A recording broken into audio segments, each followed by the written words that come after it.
Janardhana ರೆಡ್ಡಿಗೆ Bharat Reddy open challenge ಅನ್ನು ಮಾಡಿದ್ದಾರೆ.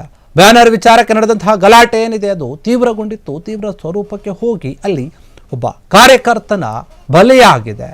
ಆ ಗಲಾಟೆಯಲ್ಲಿ ಓರ್ವ ಕೈ ಕಾರ್ಯಕರ್ತ ಏನಿದೆ ಸಾವನ್ನಪ್ಪಿದ್ದನ್ನು ಆ ಕುಟುಂಬದವರು ನೋವಲ್ಲಿದ್ದಾರೆ.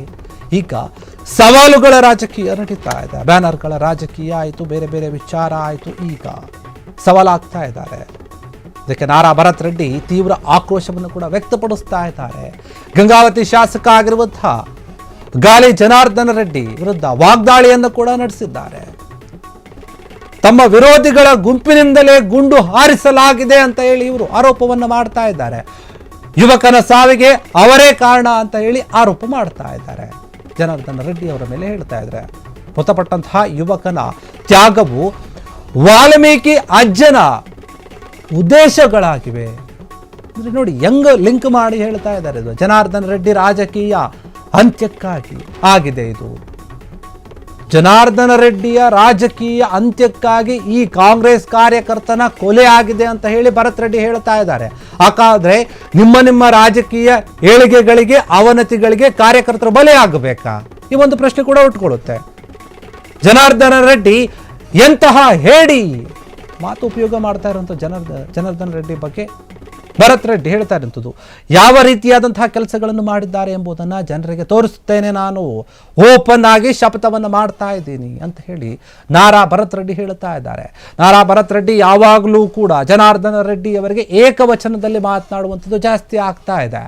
ಅವರ ಮೇಲೆ ಈಗ ಆರೋಪ ಮಾಡ್ತಾ ಇದ್ದಾರೆ. ಏನು ಕೈ ಕಾರ್ಯಕರ್ತ ಸಾವನ್ನಪ್ಪಿದ್ದಾನೆ, ಅವರ ಸಾವಿಗೆ ನೇರವಾಗಿ ಹೊಣೆ ಯಾರು? ಜನಾರ್ದನ ರೆಡ್ಡಿ ಅವರು. ಅವರಿಂದಾನೇ ಗುಂಡು ಹಾರಿಸಿರುವಂಥದ್ದು, ಅವರ ಕಡೆಯವರೇ ಗುಂಡು ಹಾರಿಸಿದ್ದಾರೆ ಅಂತ ಈ ರೀತಿ ಆರೋಪವನ್ನು ಮಾಡ್ತಾ ಇದ್ದಾರೆ. ಅವರು ಎಂಥ ಹೇಳಿ ಎಂಥ ಕೆಲಸಗಳನ್ನು ಮಾಡಿದ್ದಾರೆ ಅವನ್ನೆಲ್ಲ ಕೂಡ ನಾನು ಹೇಳ್ತೀನಿ. ಬರೀ ಬ್ಯಾನರ್ ವಿಚಾರಕ್ಕೆ ಆದಂಥ ಗಲಾಟೆ ಈಗ ಎಲ್ಲೆಲ್ಗೂ ಹೋಗ್ತಾ ಇದೆ. ಸವಾಲುಗಳು ಹಾಕ್ಕೊಳ್ತಾ ಇದ್ದಾರೆ, ಅದಕ್ಕೆ ಉತ್ತರವನ್ನು ಕೊಡ್ತಾ ಇದ್ದಾರೆ. ನೀನು ಹಂಗೆ ಮಾಡ್ತೀನಿ, ನಾನು ಹಿಂಗೆ ಮಾಡ್ತೀನಿ, ನನ್ನ ನೀನು ತಡೆಯೋಕ್ಕಾಗಲ್ಲ, ನಾನು ತಡೆಯೋಕ್ಕಾಗಲ್ಲ. ಈ ರೀತಿಯಾದಂಥ ಒಂದು ವಾತಾವರಣ ಬೆಳೀತಾ ಇದೆ. ರಾಜಕೀಯದ ಒಂದು ಸ್ಥಿತಿಗತಿ ಬದಲಾಗಿ ಹೋಗ್ತಾ ಇದೆ.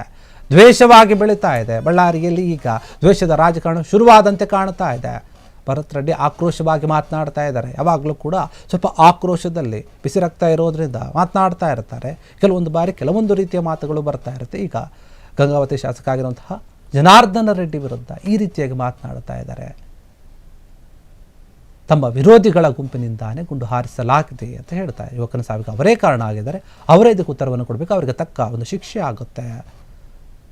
ವಾಲ್ಮೀಕಿ ಪುತ್ಥಳಿ ಏನಿದೆ ಅವರ ಉದ್ದೇಶ, ಅಜ್ಜನ ಒಂದು ಉದ್ದೇಶಗಳಿಗಾಗಿ ಜನಾರ್ದನ ರೆಡ್ಡಿ ರಾಜಕೀಯದ ಒಂದು ಅಂತ್ಯಕ್ಕಾಗಿ ಕಾರಣ ಕೊಡ್ತಾ ಇದ್ದಾರೆ. ಆ ಯುವಕನ ಸಾವಾಗಿದೆ.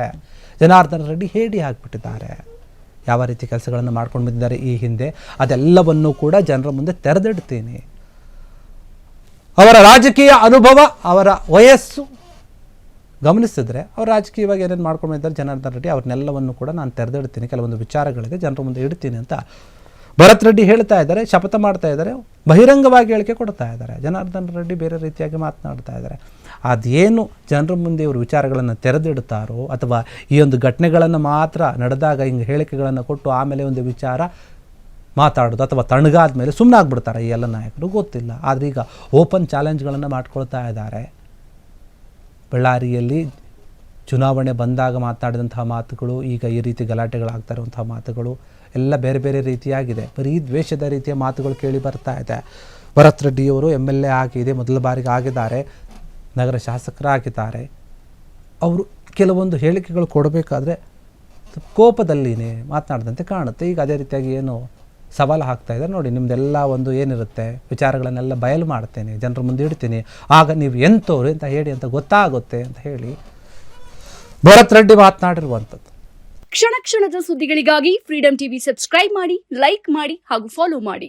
ಹೊಸ ಸುದ್ದಿಗಳ ನೋಟಿಫಿಕೇಶನ್ಗಾಗಿ ಬೆಲ್ ಐಕಾನ್ ಮೇಲೆ ಕ್ಲಿಕ್ ಮಾಡಿ.